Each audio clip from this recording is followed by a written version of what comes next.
الآن في سمنة مع الشيخ وسيم الحسني وسيم الحسني من المدينة المنورة. المدينة المنورة. هنا في إندونيسيا في بجة النسب، وإن شاء الله بعدين باطل نسبهم بعلوي باطل بالإجماع إن شاء الله. بالإجماع نقابة الأولياء ونقابة الأشراف في جميع الدول تقول بعلوي باطل. هذه نسوي تأسيس أنهم من أبناء ميمون القدام.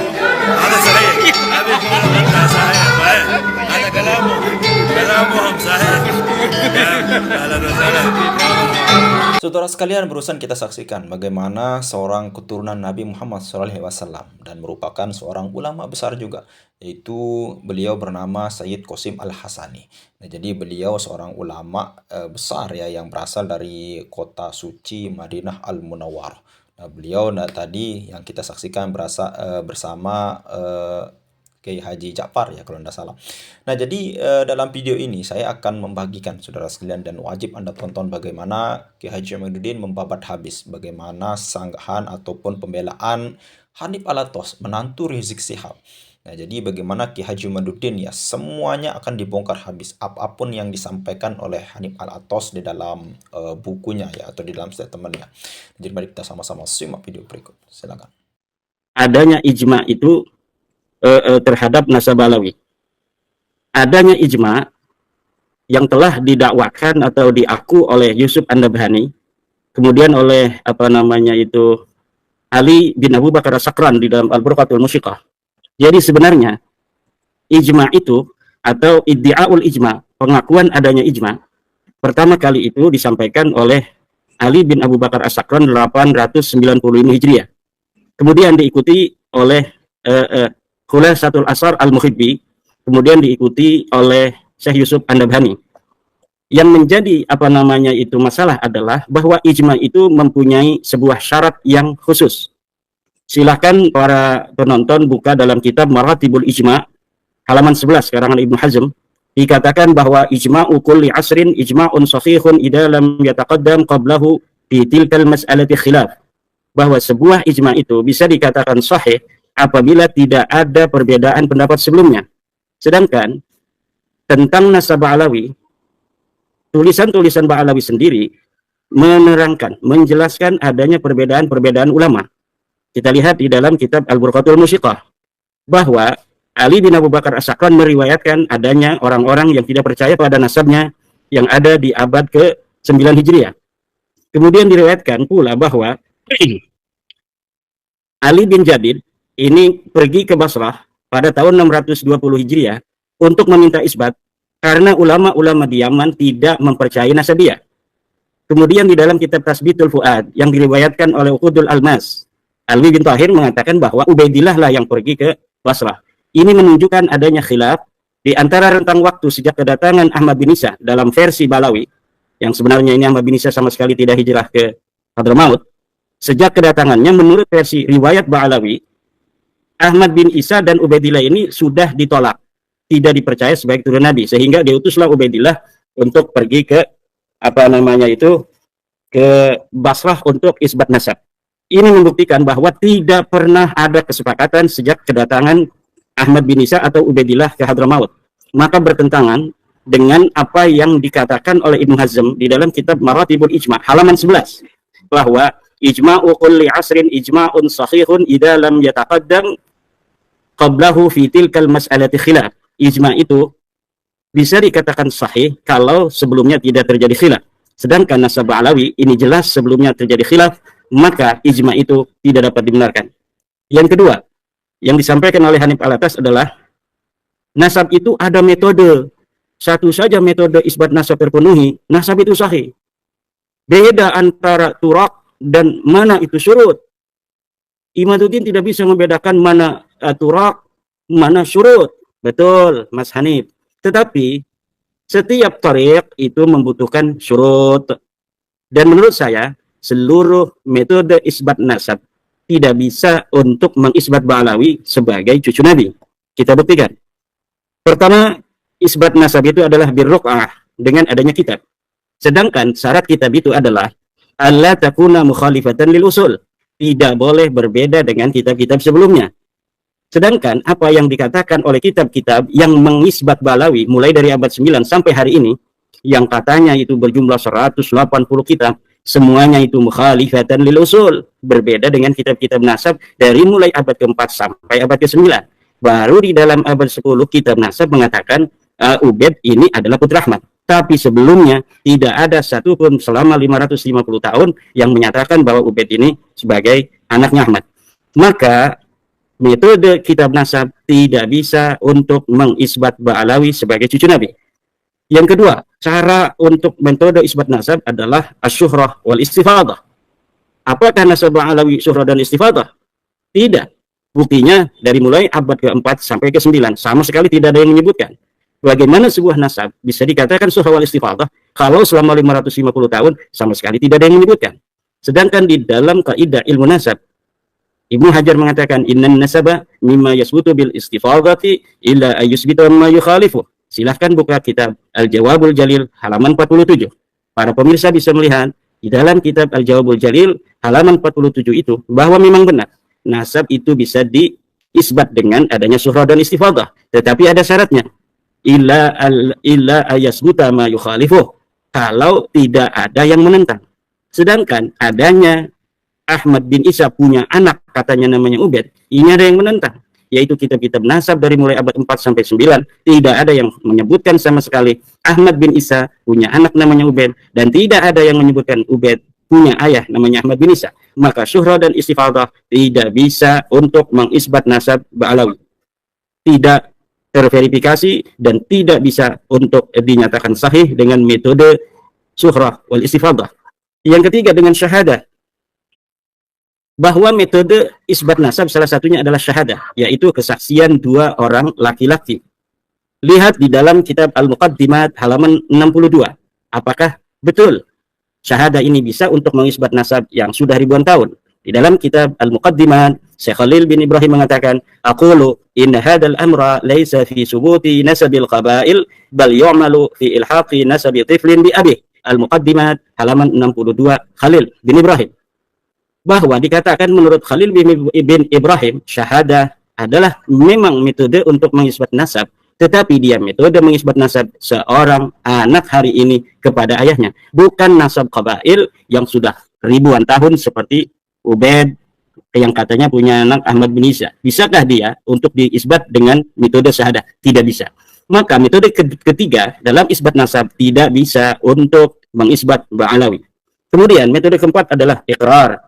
Iqrar ini pula dikatakan oleh Syekh Khalil Ibrahim di dalam kitabnya Muqaddimat fi Ilmil Ansab, bahwa juga metode ini hanya bisa digunakan untuk mengisbat seorang anak yang ada hari ini kepada ayahnya, yaitu diiqrar oleh ayahnya. Dari 4 metodologi pengisbat nasab ini, satu pun tidak ada yang bisa untuk diterapkan untuk mengisbat Ba'alawi. Secara riq'ah atau ruq'ah kitab-kitab nasab, tidak ada kitab nasab yang setelah abad 9 itu mukhalifatan lil kutub yang ada di abad ke-8, ke-7, ke-6, ke-5, ke-4. Kemudian dengan syahadah tidak bisa, dengan iqrar juga tidak bisa. Maka nasab Ba'alawi tidak terisbat sahih. Berarti kalau tidak sahih apa? Batal. Yang ketiga, Hanif Al-Attas mengatakan kitab yang mensahihkan Ba'alawi ratusan. Saya katakan kitab walaupun ribuan, jutaan, tetapi kalau seluruh referensinya akan mentok di abad 9, yaitu kitab Al-Burqatul Musyiqah, atau kata Mas Rumel itu ada kitab Al-Jawharus Syafaf, yang sekarang saya lihat juga dia lagi ngomongin Al-Jawharus Syafaf. Bagaimana begini, tetapi hanya itu saja, berkutat pada hal-hal yang telah diungkapkan, hal-hal yang telah dijelaskan, tidak ada yang baru. Maka seluruh kitab-kitab yang jumlahnya ribuan, jutaan, triliunan yang mengisbat Ba'alawi, yang semuanya mentok di abad 9, tidak ada bisa nyampe di abad ke-8, di abad ke-7, ke-6, semuanya tidak bisa dijadikan sebagai penguat nasab dari Ba'alawi ini. Kemudian yang keempat, dikatakan oleh Mas Hanif Al-Attas, tidak ada yang menyatakan kitab sejaman sebagai syarat mutlak daripada pengisbatan nasab. Ilmu nasab adalah ilmu sejarah. Cara kita meneliti nasab sama dengan cara meneliti sejarah. Baca kitab nasabnya, jangan hanya kitab Rasail fi Ilmil Ansab, jangan kitab Muqaddimat fil Islam saja. Silahkan baca kitab Usulu Ilmin Nasab wal Mufadalah Bainal Ansab halaman 76. Saya ulangi, pemirsa silahkan untuk memverifikasi kitab-kitab yang saya sebutkan. Silahkan buka di dalam kitab Usulu ilmin nasab wal mufadalah bainal ansab, halaman 76-77 dikatakan tentang kitab sejaman. Wa indama nuhaqqiqun nasaba wa innal masadir allati yumkinu an nastaqiya minha an-nasaba yajibu an takuna min kutubil ansabil qadimah allati kutibat fima qabla al-'asr al-hadis haitsu kana an-nasu aqraba ila ma'rifati usulihim. Ketika kita mentahqiq sebuah nasab, maka sumber-sumber primer yang bisa untuk kita gali untuk mengetahui nasab wajib, yajibu. Ini kalimatnya yajibu loh. Yajibu, wajib antakuna min kutubil ansabil qadimah. Dia haruslah kitab-kitab yang terdahulu. Kitab yang terlebih dahulu sesuai dengan al-haqbah az-zamaniyah di mana nama-nama itu ada, itu lebih baik. Kalau tidak, yang paling dekat. Di sini dikatakan haitsu kana an-nasu aqraba ila ma'rifati usulihim. Ketika manusia lebih dekat untuk mengetahui nasab-nasab leluhur mereka. Semakin dekat dengan objek, maka itu semakin baik.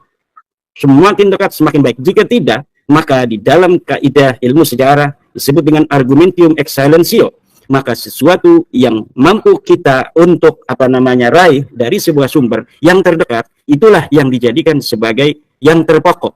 Ketika ditemukan Asy-Syajarah Al-Mubarakah yang menghasar bahwa anaknya daripada Ahmad bin Isa cuma 3, yaitu Muhammad, Ali, dan Husain, maka inilah yang dijadikan sebagai mu'tamadat, yang sebagai pegangan seluruh ahli nasab. Ketika nanti ditemukan abad yang lebih dekat, barulah kitab Asy-Syajarah Al-Mubarakah ini kekuatannya itu digeser oleh kitab yang lebih tua, yang lebih dekat dengan objek penelitian. Tapi nasab Bahlawi ini orang yang objeknya ada di abad keempat, yaitu 345 Hijriah, tapi kemudian baru dikatakan punya anak Ubaid pada 895 Hijriah. Ini coba hitung, ada 551 tahun.